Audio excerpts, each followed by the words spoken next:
In conclusion, Mr. Speaker, the government, under the leadership of His Excellency, the President, Honorable Dr. William Samoei Ruto, has succeeded in steering the economy through a very difficult period of global and domestic challenges. Remarkably, the economy has recovered from the lagged effects of COVID-19 pandemic and unwinding from persistent and successive domestic and external shocks that created some permanent effects. Mr. Speaker, the policies and structural reforms outlined in this budget have laid a firm foundation to protect the fragile recovery for a sustained socio-economic transformation. Financing development is critical to this economic transformation. That is why raising adequate revenues is a core pillar to this economic transformation and growth. I'm confident that these measures will create jobs. They will strengthen economic recovery, and they will reduce the cost of living in the country, thereby providing the much-needed relief to the common mwananchi. I therefore urge honorable members and all Kenyans to support the implementation of the measures contained in this budget for our mutual prosperity. Finally, Mr. Speaker, achieving prosperous Kenya requires leadership and support of every Kenyan. For this reason, I wish to thank His Excellency the President, Dr. William Samoei Ruto, and His Excellency the Deputy President, Honorable Rigathi Gachagua, for their continued wise guidance and leadership, and even perseverance to long hours of working to get things right. My special appreciation goes to Prime Cabinet Secretary, the Attorney General, my fellow Cabinet Secretaries, and the respective Principal Secretaries and accounting officers and staff of all MDAs for their support and contribution to the financial year 2024-2025 budget making process and contributions to these budget proposals. My sincere appreciation also goes first to you, Honorable Speaker of the National Assembly, and your counterpart in the Senate, the majority and minority leaders of the entire House leadership, including respective clerks, for overseeing the approval process of the budget estimates for the financial year 2024-2025 and related documents. Second, to honorable chairs, members of both Budget and Appropriation Committee and Finance and National Planning Committee, and all the other departmental committees of this House, as well as of the staff of the Parliamentary Budget Office, for their constructive input, excellent leadership during the approval process and the discussions that we have had in the process of these budget proposals. Third, let me thank my colleagues, the National Treasury and Economic Planning, led by Dr. Chris Kiptoo, the Principal Secretary, and the National Treasury, and James Mohati, the Principal Secretary of State Department of Economic Planning, for their commitment, dedication, and support in the preparation of this budget process, including their own leadership in their own MDAs. Fourth, I want to thank the management and staff of the Central Bank of Kenya, Kenya Revenue Authority, financial sector regulators, and other MDAs for their contributions and advice during this budget process. My gratitude also goes to the multilateral and bilateral development partners for their continued technical and financial support. And further, I thank the private sector for its sustained contribution to the discussions we have had to support the growth of our economy.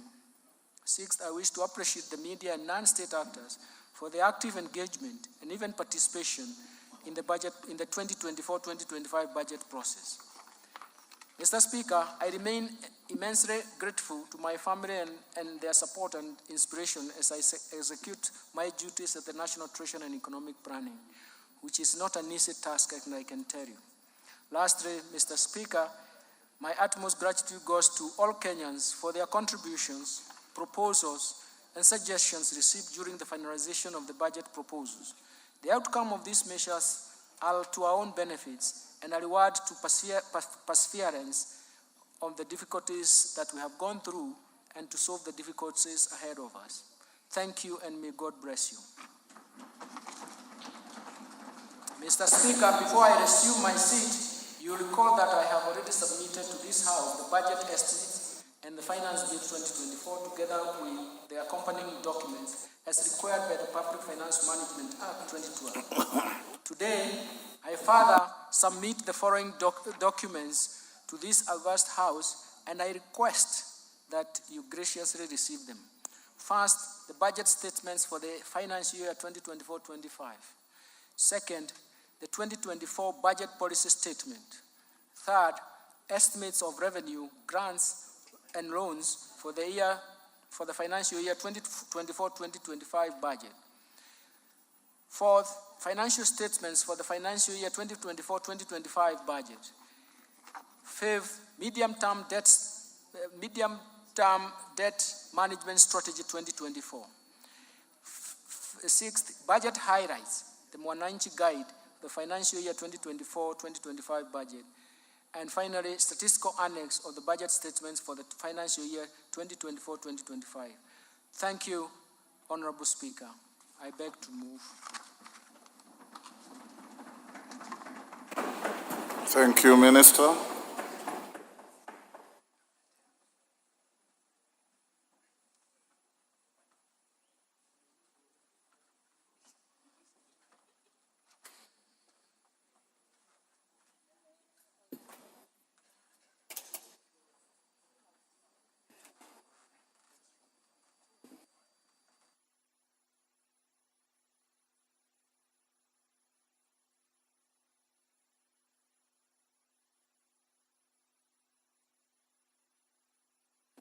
Minister, I'm waiting for the handing over of the documents.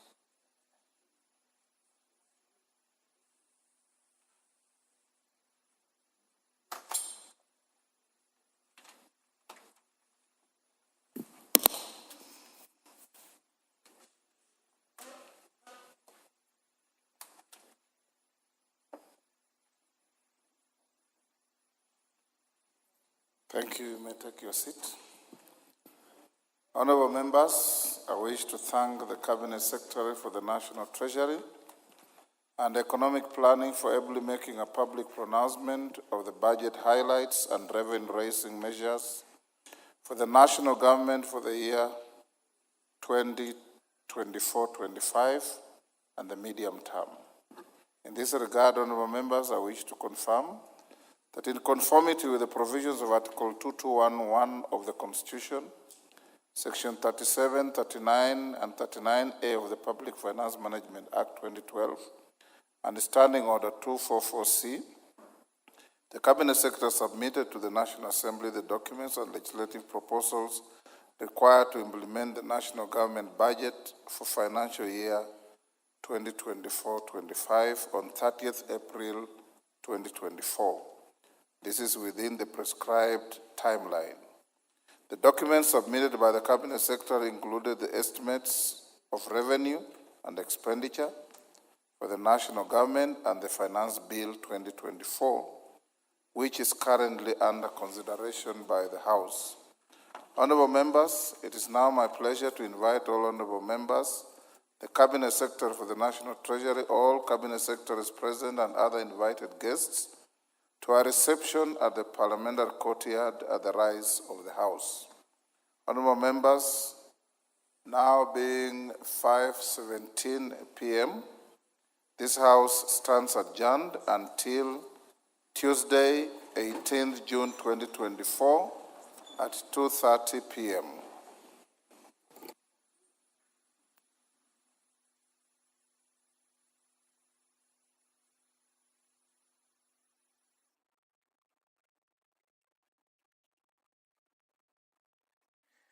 The Treasury Cabinet Secretary, Professor Njuguna Ndung'u, has delivered his much-awaited speech, and the CS has focused his speech on four main points: the economic performance, fiscal policy direction, revenue measures, and expenditure plans, where the Cabinet Secretary has outlined how the government intends to allocate its resources across different sectors such as education, health, infrastructure, and security, among other sectors. This is a broadcast that was brought to you by the Parliamentary Broadcasting Unit in conjunction with the Kenya Broadcasting Corporation.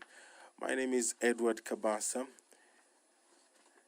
That's where we wind up the broadcast of the Parliamentary Business on this 13th day of June 2024.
Independent Electoral Commission is officially handing over the list of members of Parliament and provincial legislatures to Chief Justice Raymond Zondo.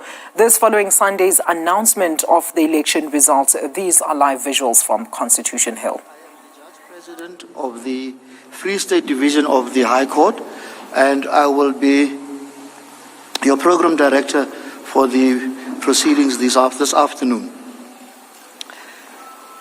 Chief Justice of the Republic of South Africa, Chief Justice Raymond Zondo, Judges President, Acting Judges President, and other members of the judiciary in attendance, the Chairperson of the National Council of Provinces, Honorable Mr. Amos Masondo, Chairperson of the Electoral Commission, Mr. Msutu Muepia, and fellow commissioners of the IEC, the Secretary to Parliament, Mr. Xolile George, the Secretaries of the National Assembly and the NCOP, Secretaries of Provincial Legislatures and officials of Parliament in attendance. The Chief Electoral Officer of the IEC, Mr. Sai Mamabolo, executives of the IEC and officials of the IEC present here today. The Secretary General of the Office of the Chief Justice, Ms. Meme Sojasengwe, and officials of the Office of the Chief Justice. I also acknowledge the presence of the former Acting Speaker of the National Assembly, Mr. Lechisa Senodi, a man that hails from the lovely province of the Free State. All other invited guests and officials of the state in attendance today, members of the public present, and those following these proceedings virtually or via other electronic media.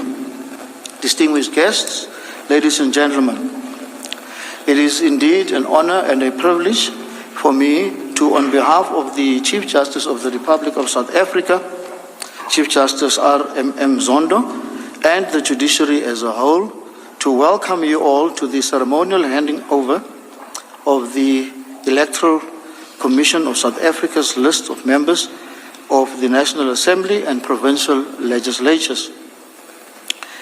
That handing over will occur presently when the IEC formally hands over the list to the Chief Justice, who in turn will hand the list to the Secretary of Parliament. No member of the judiciary will have the list, please. We would be remiss to begin this occasion without acknowledging the good work done by the Independent Electoral Commission in delivering yet another successful national and provincial election.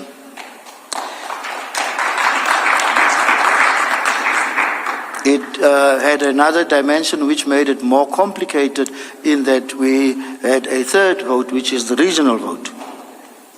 To the chairperson of the commission, Mr. Msutu Muepia, fellow commissioners and your team of officials, we raise our heads to you for a job well done you continue to inspire public confidence in our democracy, and your diligence does not go unnoticed.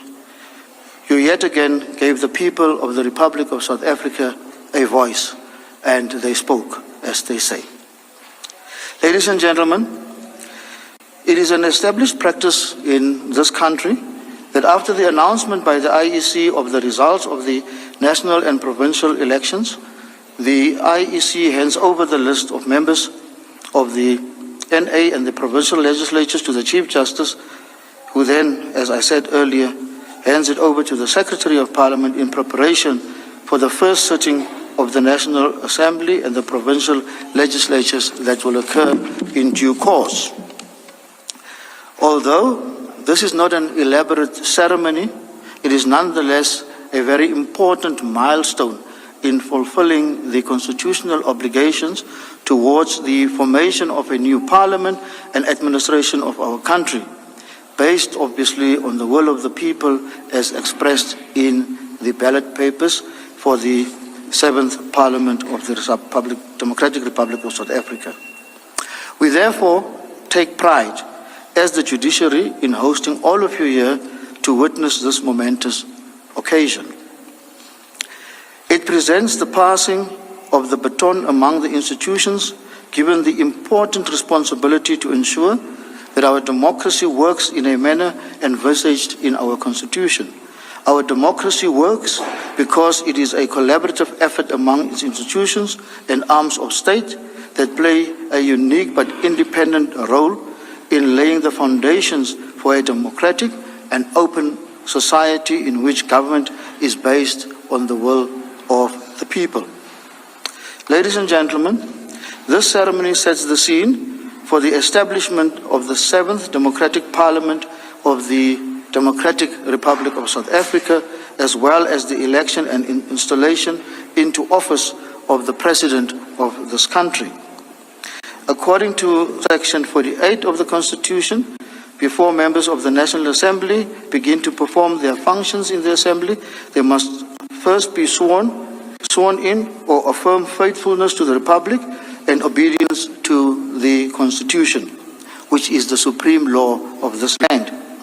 In terms of Section 51, subsection 1 of the Constitution, the first sitting of the National Assembly takes place at a time and a date determined by the Chief Justice, but it should occur not more than 14 days after the election results has been declared. Similarly, insofar as the provincial legislatures are concerned, Section 110 sub 1 of the Constitution provides that after an election, the first sitting of a provincial legislature must take place at a time and on a date determined by a judge designated by the Chief Justice, but no more than 14 days after the election results has been declared. It's for this reason that you see these gentlemen and ladies here, they are the judges designated by the Chief Justice. That is why, ladies and gentlemen, we are here to make sure that the list as compiled by the IEC will be handed over to the Chief Justice, and therefore say to the country that your will has been done. In conclusion, ladies and gentlemen, today we affirm that our democracy is alive and well, and that the various arms and organs of state continue to be firmly committed to fulfilling their constitutional mandates to build a united and democratic South Africa. Therefore, formally, on behalf of the judiciary, I once again invite you to the Constitutional Court. I do not know whether the program has been disseminated already, but the next item on the program would be some remarks by the chairperson of the Independent Electoral Commission, Commissioner Msutu Moepya. I call on you to address the nation. Thank you.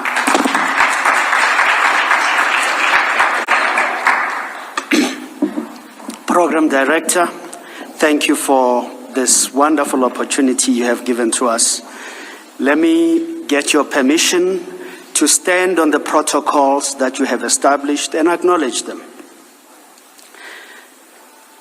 I want to start through you, Chief Justice, Mr. Raymond Zondo, the justices present here, the guests that are here with us, honored guests that are here with us, members of the media, and everyone, fellow South Africans that are here with us today.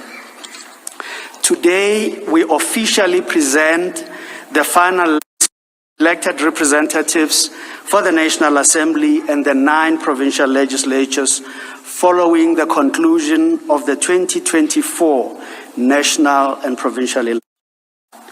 We do so in keeping with the established practice in South Africa that after the announcement of the results by the Electoral Commission, a list of the elected representatives must be handed to the Chief Justice.